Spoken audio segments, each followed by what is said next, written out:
बिस्मिल्लाहिर्रहमानिर्रहीम अस्सलामुअलैकुम। Live with मिशा में आप सभी का वेलकम है। तो आज मैं आप लोग के लिए एक और न्यू और सिंपल रेसिपी लेके आई हूँ, जो है प्याज पकौड़े की रेसिपी। इसको बनाना बहुत ही सिंपल और बहुत ही क्रिस्पी बनके तैयार होते हैं। तो चलते हैं अपनी रेसिपी की तरफ।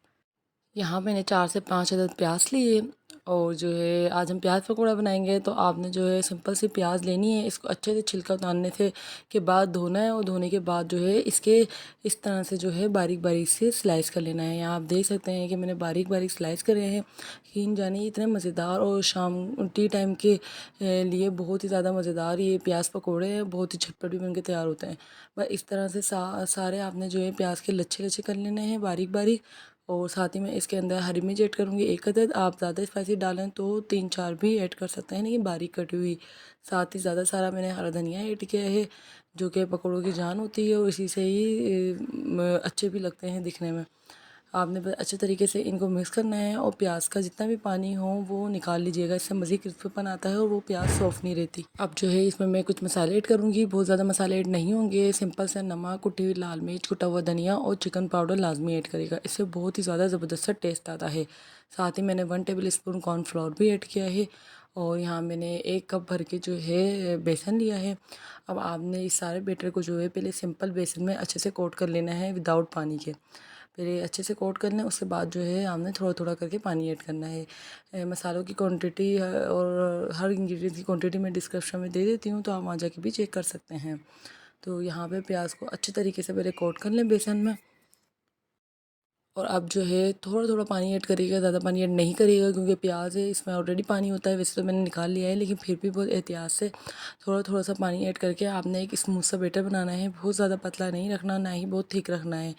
ऐसा बैटर हो कि हम आराम से जो है ऑयल में डालें और वो बिल्कुल क्रिस्पी सा बन जाए। तो यहाँ पे आप देख सकते हैं इस तरीके से आपने जो है बैटर को तैयार कर लेना है।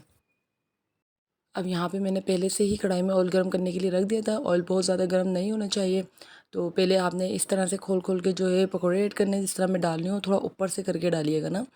और उसके बाद जो है इसकी आंच नॉर्मल रखिएगा ताकि ये अच्छे से अंदर से कुक हो जाए और इनका कलर भी जो है ज़बरदस्त सा डार्क ब्राउन आ जाए। और याद रखिएगा फ़ौरन पकौड़े या कोई भी फ्राइड आइटम डालने के बाद जो है फ़ौरन इस चम्मच नहीं चलता। 1-2 मिनट वेट करने के बाद ही इसमें जो है अब हम स्पून से चलाएँगे, ताकि जो है अच्छे से जो हमारे पकोड़े हैं वो नीचे से पक चुके हों। क्योंकि फ़ौरन चम्मच चलाने से ये होता है पकोड़े भी टूट जाते हैं और जो है फिर वो सही नहीं बनते बिल्कुल भी।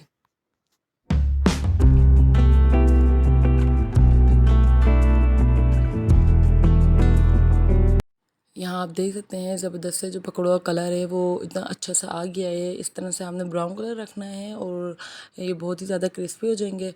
और जो है आपने पकौड़े निकालने के बाद किसी जाली वगैरह में रखेंगे ताकि इनको हवा लगे, और कवर नहीं दिया करें वरना ये सॉफ्ट हो जाते हैं। इनको खुला रखा करें ताकि ये मज़ीद क्रिस्पी हो जाए। बस ये कलर आ जाए तो आपने जो है सारे पकौड़े निकाल लेने हैं। और इसी तरह से जो है अब मैं सारे जितने ही पकौड़े बनाए थे वो मैं बना लूँगी। आप देख सकते हैं माशाल्लाह कि ज़बरदस्त से जो बन के तैयार हो गए हैं। अब मैं मज़ीद जो भी बैटर बचा है अब मैं उसके भी पकौड़े बना लूँगी।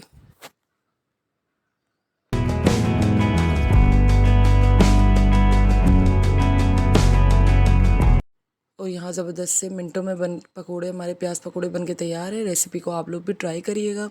तो मुझे कमेंट में ही बताइएगा, अच्छी लगे तो मेरे चैनल को लाइक, सब्सक्राइब और शेयर भी कर दीजिएगा। फिर हाजिर होंगी न्यू रेसिपी के साथ। तब तक के लिए मुझे दीजिए इजाज़त। अल्लाह हाफिज़।